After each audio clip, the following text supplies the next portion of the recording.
Buenas tardes, hermanos.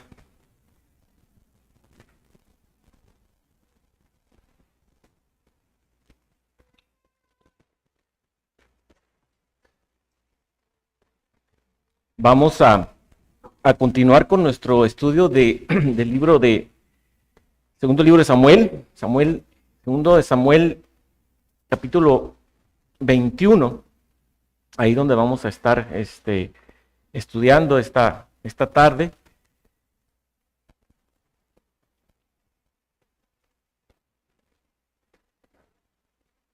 Para el registro, que siempre se me olvida, el domingo 12 de mayo, el 2024, y el título de este mensaje lo cambié varias veces, pero el último que quedó, le nombré el valor de una promesa.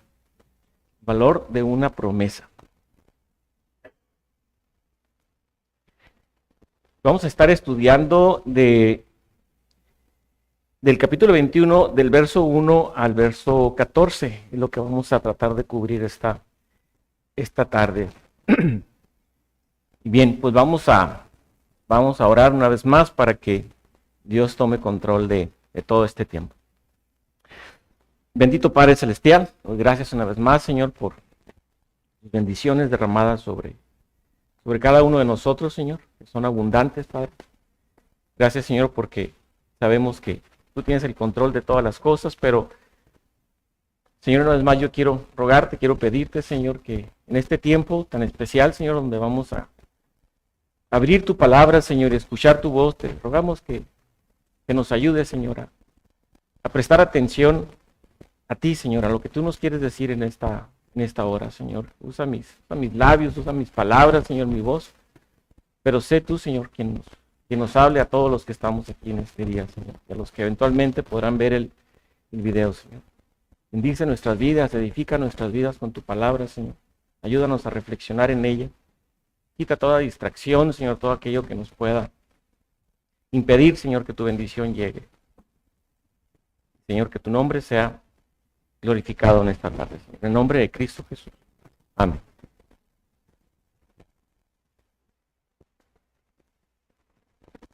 Bien. La hambruna es una de las plagas, ¿verdad? Que hasta la fecha, hasta nuestros tiempos, causa muchos estragos. Muchos países, ¿verdad? Nosotros a lo mejor, donde estamos, donde vivimos, como vivimos, muchas veces no pensamos en esto hasta que de alguna forma alguien nos llama a la atención, ¿no? De personas que están sufriendo este tipo de calamidad. El hambre. Es tremendo saber que alguien morirá de hambre. Y normalmente lo que antecede a ese padecimiento, a ese problema, es que la tierra no produjo su fruto. Primero se presenta una falta de lluvia, ¿verdad? Para que se rieguen los campos, se riegue la tierra y la tierra dé su fruto. Es lo primero que se empieza a ver, y posteriormente el poco alimento que hay se va acabando, se va acabando, se va acabando, la población sigue creciendo, creciendo, creciendo, cada vez hay menos alimento disponible y empieza el problema. Eso es algo que vemos en nuestros días, en el centro o Asia Central y varios países de África. Es un problema de hoy en día. Pero la hambruna también ha sido utilizada por Dios en muchos tiempos. A través de toda la palabra de Dios podemos ver muchas ocasiones en las que Dios permitió esto. Y en lo que vamos a estudiar este día, pues precisamente vamos a ver ese tema. Y vamos a tratar de aprender, ¿no? en este tiempo. ¿Por qué? ¿Por qué se presentó esta hambruna? Dice la palabra de Dios en 2 de Samuel, capítulo 21. Síganme ahí, por favor. Con su atención, dice Hubo hambre en los días de David por 3 años consecutivos. Y David consultó a Jehová, y Jehová le dijo: es por causa de Saúl y por aquella casa de sangre, por cuanto mató a los gabaonitas. Entonces el rey llamó a los gabaonitas y les habló. Los gabaonitas no eran de los hijos de Israel, sino del resto de los amorreos, a los cuales los hijos de Israel habían hecho juramento, pero Saúl había procurado matarlos en su celo por los hijos de Israel y de Judá. Dijo pues David a los gabaonitas: ¿qué haré por vosotros? ¿O qué satisfacción os daré para que bendigáis la heredad de Jehová? Y los gabaonitas le respondieron: no tenemos nosotros querella sobre plata ni sobre oro con Saúl y con su casa, ni queremos que muera hombre de Israel. Y él les dijo: lo que vosotros dijereis, haré. Ellos respondieron al rey: de aquel hombre que nos destruyó y que maquinó contra nosotros para exterminarnos sin dejar nada de nosotros en todo el territorio de Israel, dénsenos 7 varones de sus hijos, para que los ahorquemos delante de Jehová en Gabá de Saúl, el escogido de Jehová. Y el rey dijo: yo los daré. Y perdonó el rey a Mefiboset, hijo de Jonatán, hijo de Saúl, por el juramento de Jehová que hubo entre ellos, entre David y Jonatán, hijo de Saúl. Pero tomó el rey a 2 hijos de Rispa, hija de Aja, los cuales habían tenido de Saúl, Armoni y Mefiboset, y a 5 hijos de Mical, hija de Saúl, los cuales ella había tenido de Adriel, hijo de Barzilai, meolatita. Y los entregó en manos de los gabaonitas, y ellos los ahorcaron en el monte delante de Jehová, y así murieron juntos aquellos 7, los cuales fueron muertos en los primeros días de la siega, al comenzar la siega de la cebada. Entonces Rispa, hija de Ajá, tomó una tela de cilicio y la tendió para sí sobre el peñasco, desde el principio de la siega hasta que llovió sobre ellos agua del cielo, y no dejó que ninguna ave del cielo se posase sobre ellos de día, ni fieras del campo de noche. Y fue dicho a David lo que hacía Rispa, hija de Ajá, concubina de Saúl. Entonces David fue y tomó los huesos de Saúl y los huesos de Jonatán, su hijo, de los hombres de Jabes de Galaad, que los habían hurtado de la plaza de Betzán, donde los habían colgado los filisteos, cuando los filisteos mataron a Saúl en Gilboa. E hizo llevar de allí los huesos de Saúl y los huesos de Jonatán, su hijo, y recogieron también los huesos de los ahorcados. Y sepultaron los huesos de Saúl y los de su hijo Jonatán en tierra de Benjamín, en Sela, en el sepulcro de Cis, su padre, e hicieron todo lo que el rey había mandado. Y Dios fue propicio a la tierra después de esto.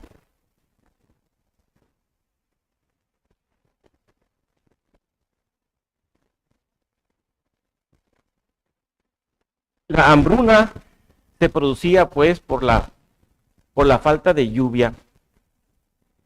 Era por medio de las lluvias que marcaban los tiempos para la siembra y para la cosecha, ¿verdad? Era su reloj. Al no llover, la tierra no tenía la capacidad, ¿verdad?, para producir los alimentos. Ahora, lo interesante es que esta situación había durado 3 años, por lo que debió ser una muy devastadora hambruna para el pueblo de Israel. Ahora, la Biblia no nos revela por qué razón David tardó 3 años en consultar a Jehová. Pero sí nos deja ver que la respuesta de Dios fue pronta. Es por causa de Saúl, respondió Jehová cuando vino la consulta por fin de parte de David. La hambruna, pues, como les había comentado, había sido la manera en que Dios aplicó su disciplina al pueblo de Israel. Aunque había sido Saúl, el que era rey en su momento, quien había ordenado la muerte de los gabaonitas. Pero el castigo fue a nivel nacional, porque los herederos habían ayudado a la masacre, o por lo menos no se habían opuesto a esa masacre. Entonces, de alguna forma eran también cómplices o parte de este crimen. El castigo por dicho pecado debía ser ejemplar, por lo que se había extendido ya por tres años. Cuando David es enterado pues ya de la causa del castigo de Dios, prontamente se reúne con los gabaonitas, quienes vivían en medio del pueblo de Israel, para ver de qué manera podía reparar el daño que habían sufrido. El verso 2 dice: entonces el rey llamó a los gabaonitas y les habló. Y nos aclara ahí el paréntesis, ¿verdad? Los gabaonitas no eran de los hijos de Israel, sino del resto de los amorreos, a los cuales los hijos de Israel habían hecho juramento. Pero ¿quiénes eran estos gabaonitas? ¿Y por qué razón había venido un castigo tan grande a todo Israel? Recuerden, aquí nos acaba de decir la palabra de Dios, los gabaonitas eran amorreos. Y Dios había ordenado que todo pueblo pagano fuera quitado del pueblo de Israel. Entonces, ¿por qué? ¿Por qué vino esta grande tragedia al pueblo de Israel? Para poder entenderlo, necesitamos ir un poco atrás en la historia. Les invito que me acompañen a Josué 9.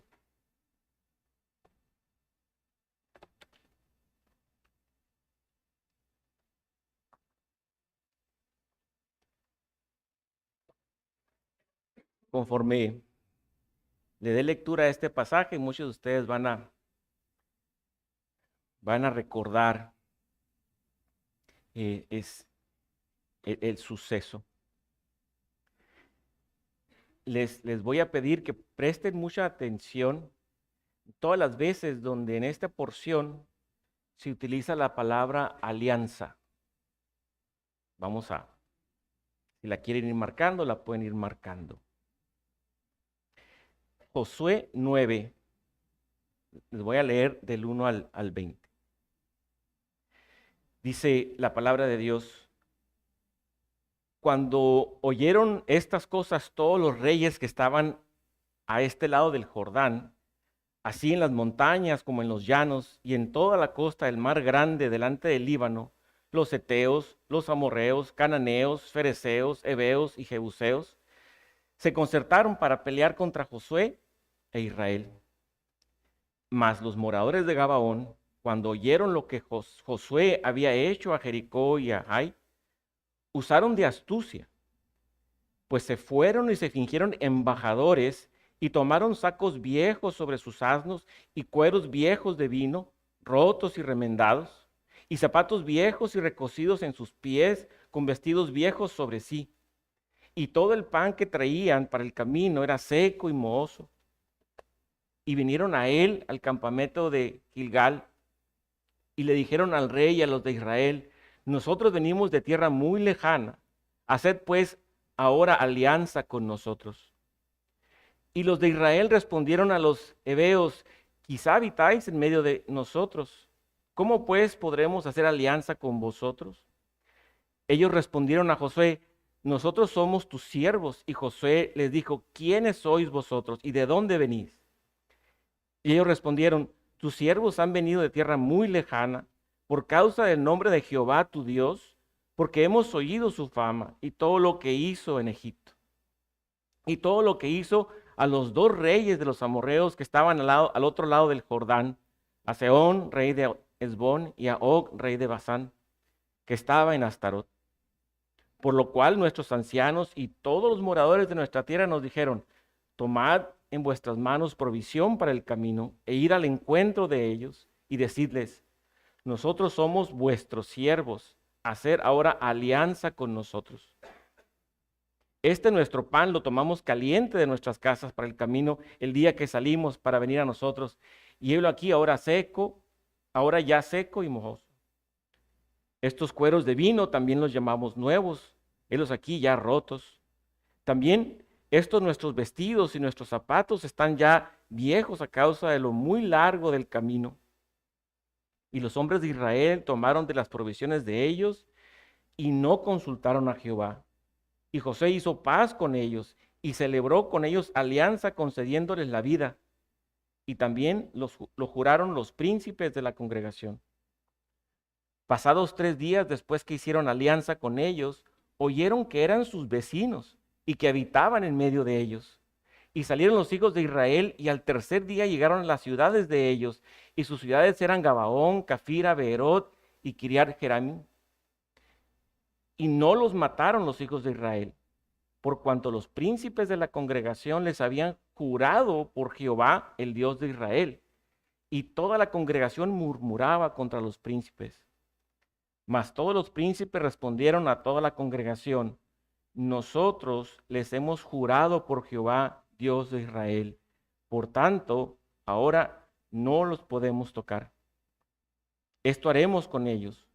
Les dejaremos vivir, para que no venga ira sobre nosotros por la causa del juramento que les hemos hecho. Hasta ahí.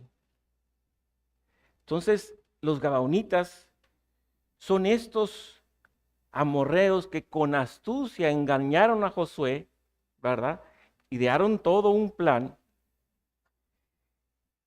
y les engañaron para que no les destruyeran. Y Josué y los israelitas, sin consultar a Jehová, hacen juramento de no destruirlos.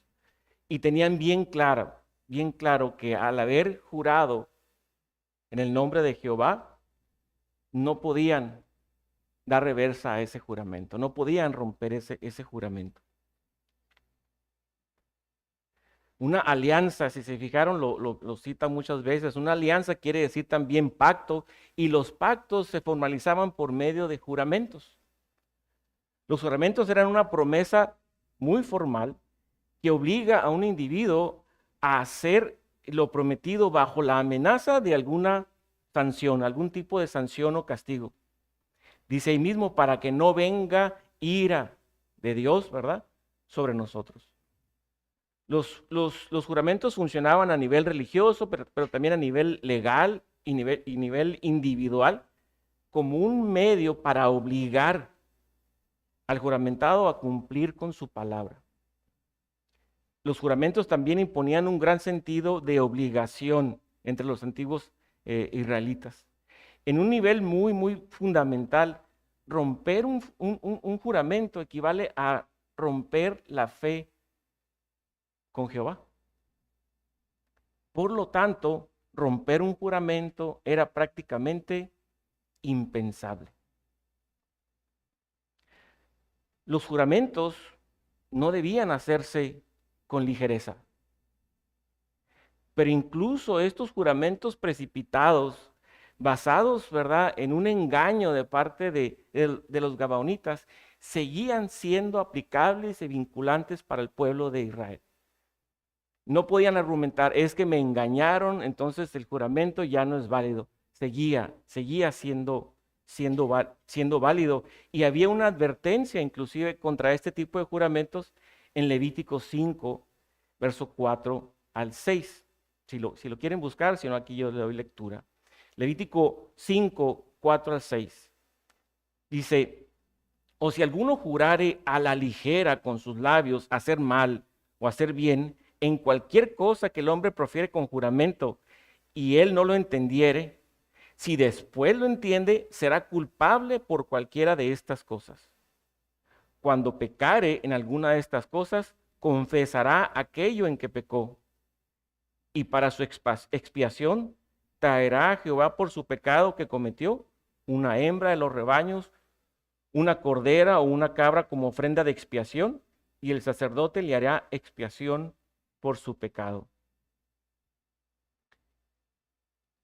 El juramento insensato y precipitado que Josué hizo y sus líderes hicieron con los gabonitas, contrario al mandato que ya tenían de Dios de conquistar a todos los habitantes de la tierra, nos habla del carácter obligatorio que tienen los juramentos. Aunque haya sido engañado, el pacto era un pacto inquebrantable. Los que hacían los juramentos sabían de antemano que se estaban sometiendo a la autoridad y justicia de Dios si llegasen a resultar culpables de haber quebrantado un juramento. Estaba en la ley, el pueblo de Israel y todos sus habitantes conocían de la ley, y normalmente en la vida de Israel romper un juramento era prácticamente impensable. Pero si continuamos leyendo el verso 2, dice, pero Saúl. Y otra vez empezamos a ver cómo Saúl se conducía sin el debido temor de Dios. Dice el versículo 2, pero Saúl había procurado matarlos en su celo por los hijos de Israel y de Judá. Saúl era dominado por ese celo que sentía, ¿verdad? Por el pueblo de Israel, que le daba un pretexto perfecto para tratar de exterminar a los extranjeros, ¿verdad? Que vivían entre el pueblo de Israel. Pero el problema mayor no consistió en el crimen de Saúl de matar a los gabaonitas, sino que la gravedad de su crimen y pecado fue el haber quebrantado el juramento solemne que se había realizado 400 años antes entre Josué y los gabaonitas, y que ese juramento había sido hecho en el nombre de Jehová.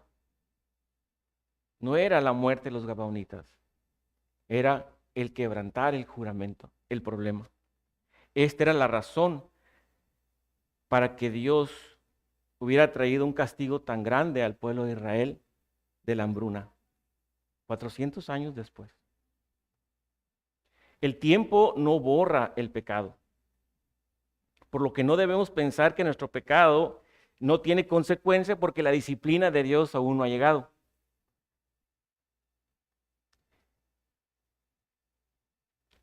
Dios nos llama a confesar nuestros pecados a Él y nos recuerda que Él es fiel y justo para perdonarnos y limpiarnos de toda maldad.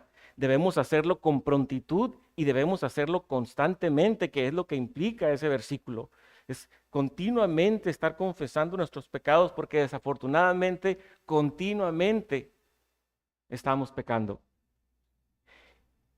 Y no debiéramos hacerlos por temor a la disciplina, porque la disciplina es señal del amor de Dios hacia nosotros, sino que debemos hacerlo porque reconocemos a quién hemos ofendido, ¿sí?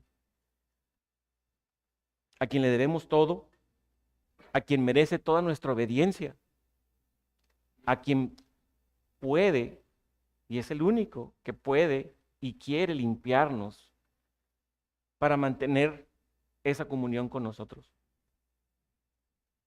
No debemos demorar en hacerlo, en confesar nuestros pecados. El tiempo no borra el pecado. Es necesario hacer cuentas con Dios hoy mismo y confiar en que Él es fiel y justo para perdonarnos y limpiarnos de toda maldad. Ahora, se pudiera argumentar que Saúl solo estaba siguiendo las instrucciones de Jehová, ¿verdad? De limpiar la tierra de todo remanente pagano. Pero se había hecho un pacto con el pueblo de los gabaonitas que se debía respetar, y para Dios eso no es un asunto menor. Entonces el proceder de Saúl contra este pueblo fue una violación de un juramento solemne e implicaba culpabilidad nacional. Por lo tanto, el castigo no era únicamente para Saúl, era para todo el pueblo de Israel, y el pueblo lo estaba sufriendo de gran manera. Los israelitas entonces habían roto el pacto con los gabaonitas, pero los gabaonitas no querían romper con su pacto, por lo que no quieren que muera ningún hombre de Israel. Vemos el verso 4. Dice, y los gabaonitas le respondieron, perdón, creo que me brinqué el verso 3, ¿verdad? Vamos a regresar un poquito al 3. Dijo pues David a los gabaonitas, ¿qué haré por vosotros? ¿O qué satisfacción os daré para que bendigáis la heredad de Jehová? Ahí quería convertir esa maldición en una bendición. Y los gabonitas le respondieron, no tenemos nosotros querella sobre plata ni sobre oro con Saúl y con su casa, ni queremos que muera hombre de Israel. Y él les dijo, lo que vosotros dijereis, haré. Entonces no piden una compensación económica, tampoco están pidiendo su libertad, que la podían haber obtenido, porque dijo el rey, lo que vosotros dijereis, haré. Estaba dispuesto a hacer lo que fuera necesario para que este castigo de Dios terminara. Pero no piden esto los gabaonitas, ni dinero, ni libertad. ¿Sí? La ley implicaba la culpa al pueblo por la muerte de una persona cuyo asesino no se conocía. Así lo establecía la ley en Deuteronomio 2. Dice, para expiar por esta culpa, los levitas tenían que ofrecer una ternera. Pero cuando sí se conocía al asesino, la expiación por la sangre derramada no podía hacerse sino con la sangre del que la había derramado. ¿Sí? Lo que Dios ordenaba en la ley era la retribución del castigo en caso de la muerte de una persona. Entonces, para hacer justicia y por respeto a Dios, el creador de la vida, pero no como un sacrificio a Dios. Esto no era un sacrificio a Dios, era dar cumplimiento a la ley de la retribución. Verso 5 dice, ellos respondieron al rey, de aquel hombre que nos destruyó y que maquinó contra nosotros para exterminarnos sin dejar nada de nosotros en todo el territorio de Israel, dénsenos 7 varones de sus hijos para que los ahorquemos delante de Jehová en Gabá de Saúl, el escogido de Jehová. Los gabonitas pidieron a David 7 descendientes de Saúl para ahorcarlos delante de Jehová. Era el lugar de donde era Saúl. Ahora, no se ve como un acto justo que los hijos de Saúl pagaran con sus vidas el crimen de Saúl, ¿verdad? Pero era la forma más aproximada en que la ley se podía cumplir.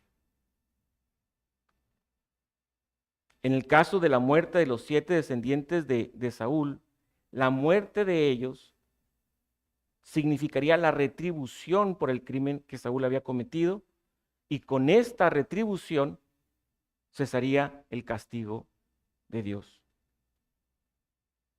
Continúa el verso 6 diciendo, y el rey dijo, yo los daré. Se puede pensar que fue una respuesta un tanto precipitada. Recién le piden a estos siete hijos, y la respuesta rápida de Saúl es, yo los daré, de David, perdón, es, yo los daré.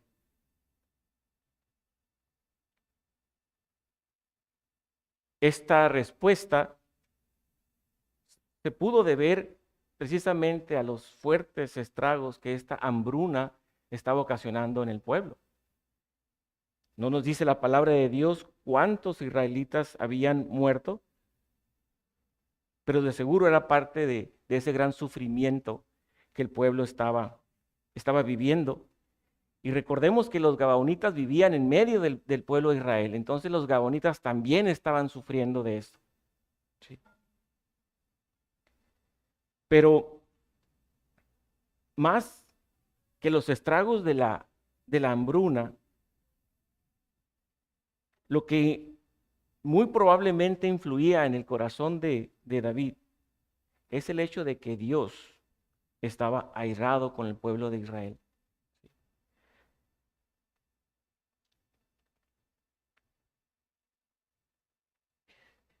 David entendía que el juramento se había hecho en el nombre de Jehová.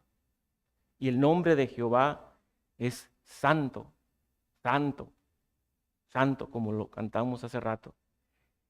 Y eso tenía un gran peso en las mentes de los israelitas, ahora que habían entendido por qué había venido esto, y en la mente de David.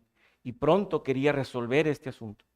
Verso 7 dice, Y perdonó el rey a Mefiboset, hijo de Jonatán, hijo de Saúl, dice, por el juramento de Jehová que hubo entre ellos, entre David y Jonatán, hijo de Saúl.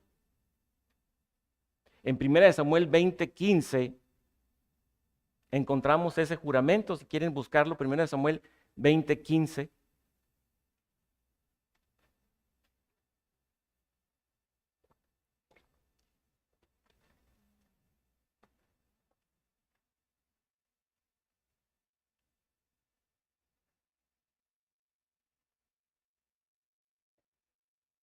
Primera de Samuel 20:15 dice,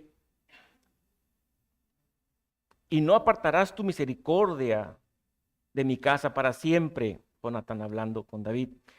Cuando Jehová haya cortado uno por uno los enemigos de David de la tierra, no dejes que el nombre de Jonatán sea quitado de la casa de David. Así hizo Jonatán pacto con la casa de David, diciendo, requiéralo Jehová de la mano de los enemigos de David.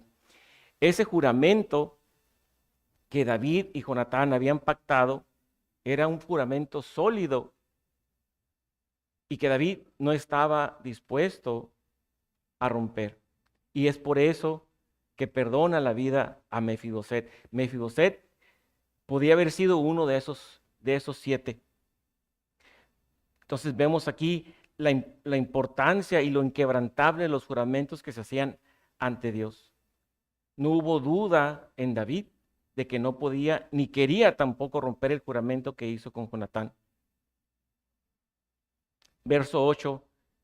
Pero tomó el rey a 2 hijos de Rispa, hija de Ajá, los cuales ella había tenido de Saúl, Armoni y Mefiboset, es otro Mefiboset, y a 5 hijos de Mical, hija de Saúl, los cuales ella había tenido de Adriel, hijo de Berzilai, meolatita, y los entregó en manos de los gabaonitas. La represalia que cayó sobre los hijos de Saúl fue muy severa y también fue ejemplar para que los gabaonitas pudieran obtener esa retribución.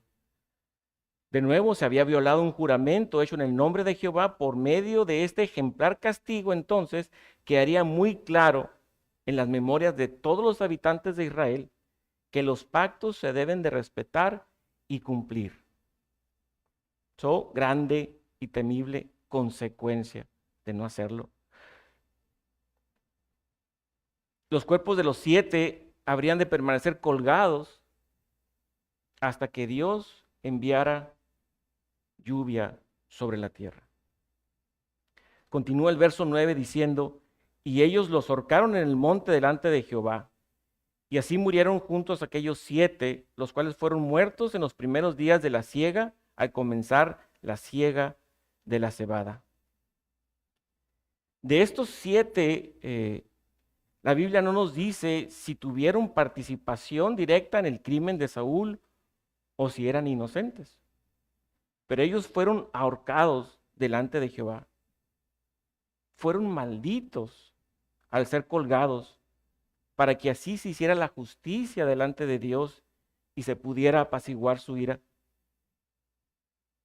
Y esto nos debe de recordar a aquel inocente y sin mancha de pecado que también fue colgado en madero y hecho maldición también por causa de nuestros pecados y transgresiones para que se hiciera de justicia delante de Dios. A este inocente le debemos nuestra vida eterna. Verso 10. Entonces Rispa, hija de Ajá, tomó una tela de cilicio y la tendió para sí sobre el peñasco, desde el principio de la siega hasta que llovió sobre ellos agua del cielo. Y no dejó que ninguna ave del cielo se posase sobre ellos de día, ni fieras del campo de noche. Rispa, la madre de estos jóvenes, era ya una anciana que ahora estaba experimentando una tremenda aflicción al ver a sus hijos colgados sin poder removerlos para darles sepultura. Podemos imaginar el dolor que ella debió sentir y en su capacidad también frágil, tomar ese rol de protectora aun cuando ellos ya estaban colgados. Los protegía de las aves de rapiña, las protegía de las fieras. Cuando la lluvia llegó, significó que Dios había apaciguado su ira y la petición de que diera fin a este grande castigo había sido escuchada y atendida. Y fue dicho a David, versículo 11, lo que hacía Rispa, hija de Ajá, concubina de Saúl. Entonces David fue y tomó los huesos de Saúl y los huesos de Jonatán, su hijo, de los hombres de Jabes de Galad, que los habían hurtado de la plaza de Betzán, donde los habían colgado los filisteos, cuando los filisteos mataron a Saúl en Gilboa. E hizo llevar de ahí los huesos de Saúl y los huesos de Jonatán su hijo, y recogieron también los huesos de los ahorcados. Y sepultaron los huesos de Saúl y los de su hijo Jonatán en tierra de Benjamín, en Sela, en el sepulcro de Cis su padre, e hicieron todo lo que el rey había mandado. Al enterarse pues David de lo que Rispa había hecho, lejos de condenarlo, perdón, entendió que se presentaba una oportunidad para él de honrar la casa de Saúl y dejar claro que como rey no había permitido que ese castigo se llevara a cabo por motivos de una enemistad o venganza personal de David contra Saúl, sino porque habían sido necesario hacerlo por el bien del pueblo de Israel. Una vez que la ira de Dios había cesado al cumplirse con la ley de la retribución, la lluvia descendió del cielo para regar la tierra y que de nuevo pudiera dar su fruto. Y dice la palabra de Dios en el último verso, y Dios fue propicio a la tierra después de esto. Entonces vemos en este pasaje acerca de la importancia de cumplir las promesas que se hacen en el nombre de Dios y los devastadores efectos que tiene el no hacerlo. Pero también pudimos ver la incapacidad de Saúl de cumplir con un juramento tan importante bajo argumentos de cumplir la voluntad de Dios, pero ignorando este juramento. El nombre de Dios es santo y nunca deberá ser usado en vano. En Mateo 5, 34, 37, si recuerdan, Jesús nos advierte en contra de los juramentos precipitados que solo buscan manipular o convencer a alguien de que está diciendo la verdad. Y esto en esencia pues es mentir. Si quieren buscar Mateo 5, 34 al 37,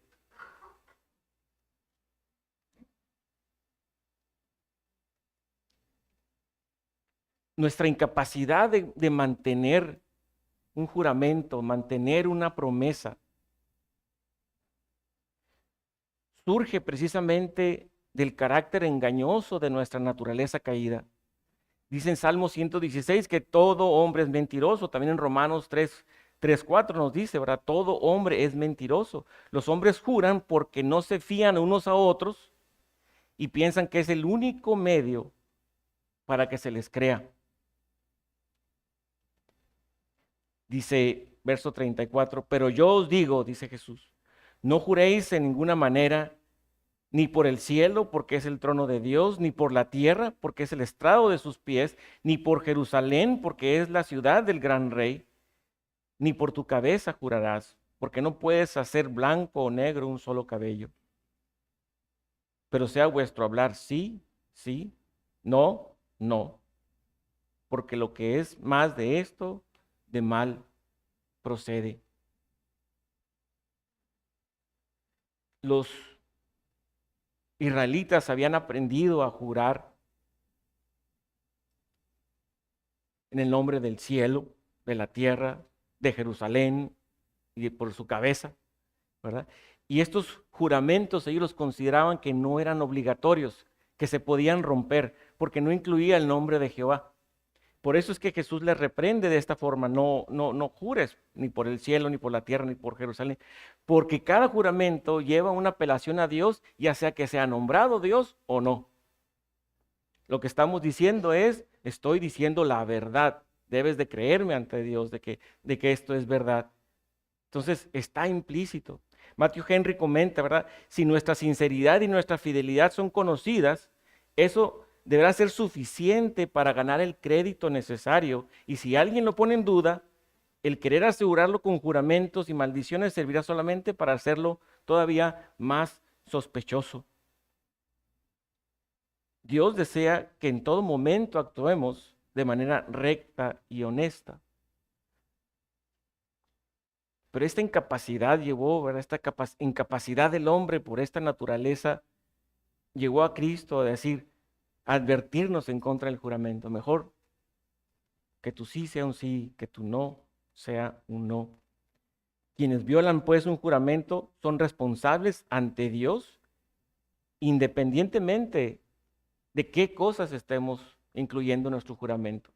De repente lo hacemos de una manera trivial, de cosas tan simples, es un lenguaje ya tan descuidado, ¿verdad?, que utilizamos y juramos para que alguien nos crea, para que alguien pueda tener fe y confianza en que habremos de cumplir. Pero al violar los juramentos somos responsables ante Dios. Entonces Jesús instruye a sus seguidores a mejor ser veraces en todas las cosas. En lugar de usar juramentos para ser tomados en serio, los cristianos debemos ser honestos para que nuestros sí y nuestros no sean creídos. Saúl no tomó en cuenta a Dios,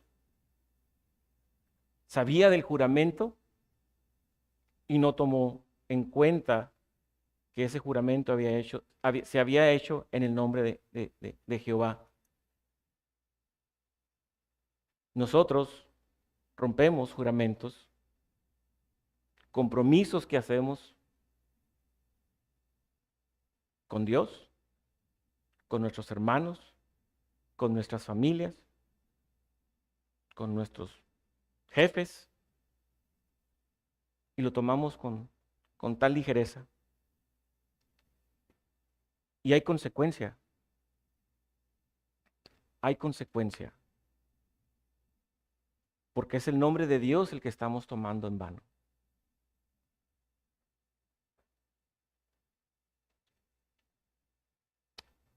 Debemos aprender a ser simplemente honestos. Que nuestra conducta sea veraz en todo lo que hacemos. Debemos luchar contra esa tentación de garantizar algo que en ocasiones sabemos de antemano que no podemos garantizar. Pero, por otro lado, Dios es fiel y sus promesas se cumplen y se cumplirán. Y en eso descansa nuestra fe y confianza en Él. Segunda de Pedro 3:9, no lo busquen, yo se los leo, dice: el Señor no retarda su promesa, según algunos la tienen por tardanza, sino que es paciente para con nosotros, no queriendo que ninguno perezca, sino que todos procedan al arrepentimiento. Y es una promesa que nos debe dar grande gozo al saber que se cumplirá. Nosotros no somos capaces de mantener nuestras promesas. Dios es fiel para mantener sus promesas. ¿Y cuál es esa promesa? Primera de Juan 2:25 nos dice: y esta es la promesa que Él nos hizo, la vida eterna. Y eso es lo que debe de producir, ¿verdad? Y estoy seguro que produce gozo y paz en nuestro corazón. Dios nos prometió vida eterna por medio de la fe en su Hijo Jesucristo.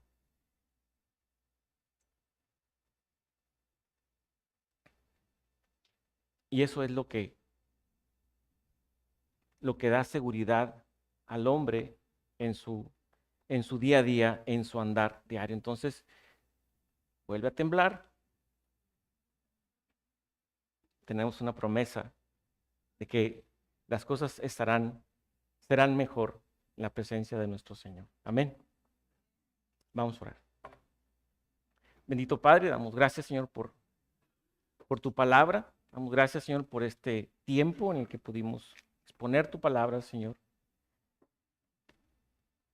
Y ver la importancia, Señor, que tiene el cumplir